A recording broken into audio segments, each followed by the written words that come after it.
Hi guys, for today's video we are going to replace bucket tips for 320D hydraulic excavator. Remove soil from the bucket tips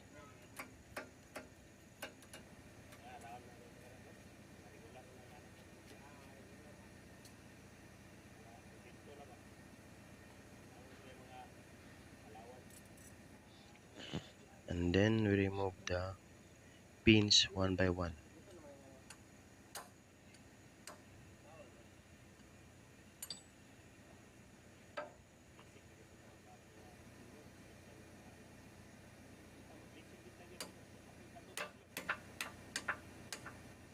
Be extra careful when using the hammer to avoid splinter.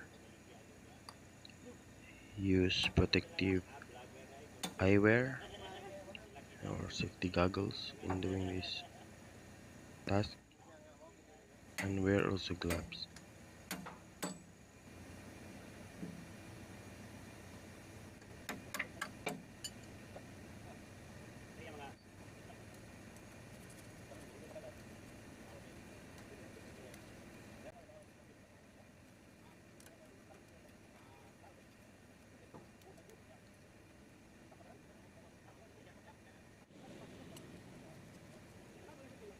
We also need to clean the retainer slot.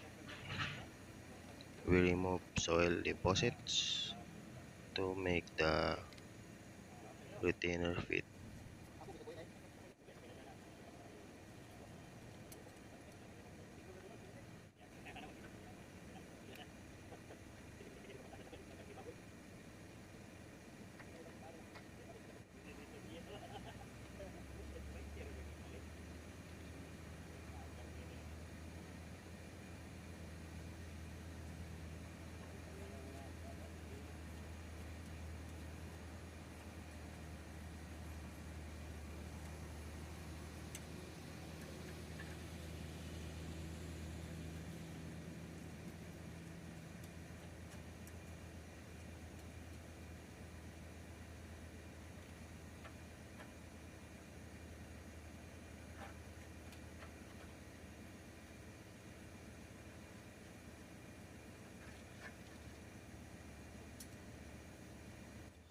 Next is to install the bucket tips one by one together with pin and retainer.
Again guys, be very careful when using hammer to avoid injury from splinter. We'll just continue what we're doing until all the tips are installed.